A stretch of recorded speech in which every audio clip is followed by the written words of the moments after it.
Oh, we got the room light though. Nah. We're gonna switch this up. All right. All right. Yeah. So, yo, look at Hey. this.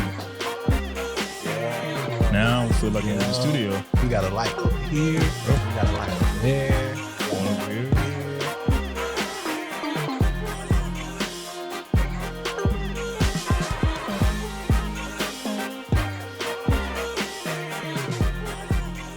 So this what a lot of Man. people talk about when they see a video.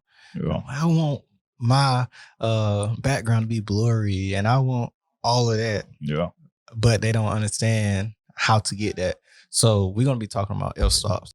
So we are shooting with a GH5 and we have the Metabone Speed Booster and the Sigma 18 to 35. And it actually, with the Metabone Speed Booster, it goes down to 1.2 f-stop, which is crazy. Which means if you use the 1.2, it will give it like a real dope blurry backdrop.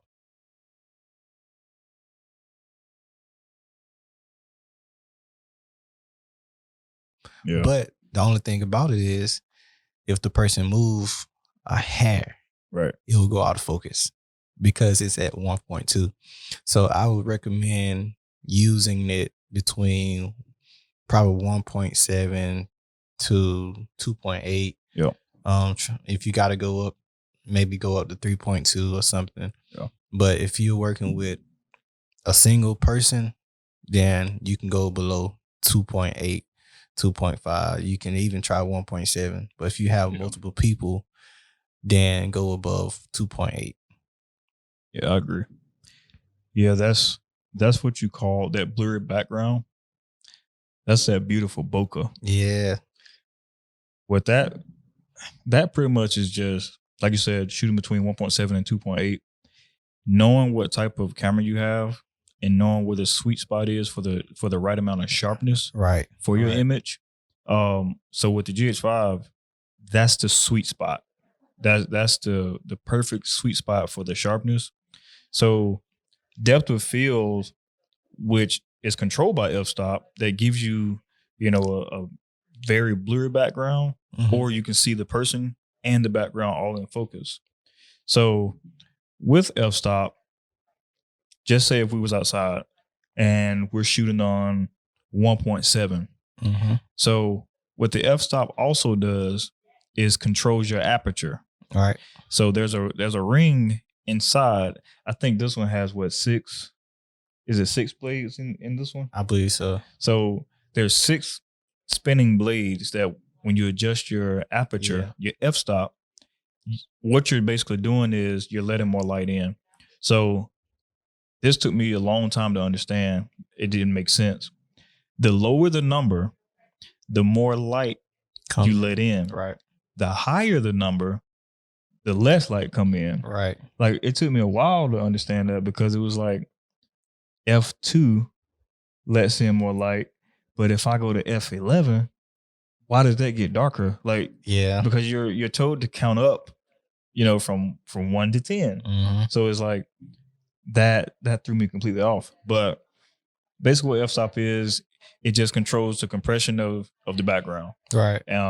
Based on where the person is sitting or standing or wherever the action is, based on the distance away from that person. Yeah. And if you want to go outside and you want to use 1.7, 2.8, then most likely you're going to have to use an ND filter unless it's the sun is coming up or the sun is going down. So why is a ND filter important?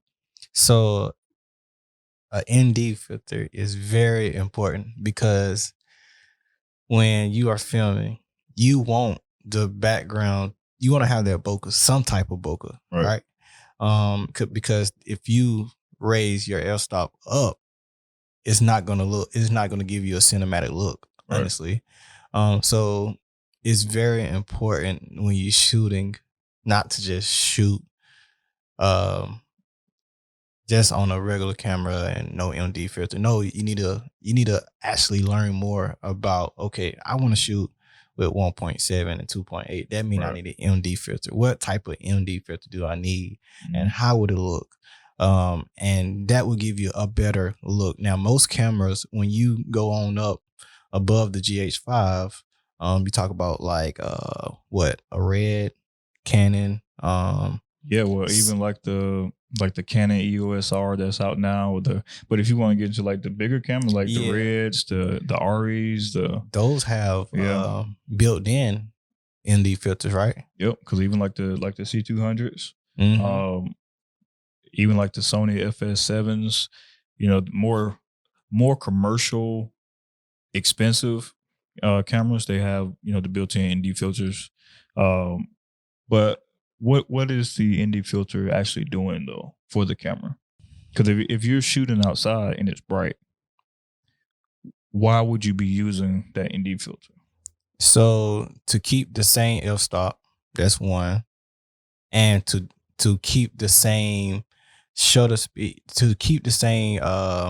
shutter speed, and also to darken the color. I mean the lighting or whatever around it. Because when you shooting with an MD filter, basically when you shooting, you want your settings to pretty much be the same. You want to keep it at 24 frames per second and 60 frames. 60 shutter speed, and you also want to keep the f-stop at between 1.7 and 2.8. But Right. if you don't have that MD filter, then everything tied hands in hand. So if Mhm. you don't have the MD filter, you got to change something. Either you're gonna Yeah. change the f-stop, Yep. or you're gonna change your shutter speed, and you don't want to mess with your shutter speed. Right. You really don't. So everything plays a role, you know. So most likely you're gonna change your f-stop, if Mhm. not anything else. But you don't really want to change that because you want a certain look. Right. You right? So your input. So for me, when you're using an ND filter, you're trying to retain. It goes back to adjusting shutter speed. So if you adjust your shutter speed properly, just say if you're outside and it's a bright sunny day, well, with that ND filter, you're able to basically quiet down the sky from being too bright, and you're still able to see blue sky and not have everything washed out. Yeah. So I like using ND filters because you're still able to keep everything balanced Right. and still have one, like, not perfect, but a better image. Because if you didn't have an ND filter on, then your sky is going to be super hot and bright, and it's going to be overpowering your subject. It's just not going to be clean. Right. That's just like if this light was, if we turn this light all the way up, your shirt is going to be washed out Right. because it's not in tune or it's not properly matched with the settings of the camera. So your shirt is going to get washed out. Right. So that's basically what an ND filter does. It keeps everything Balance. keep everything balanced.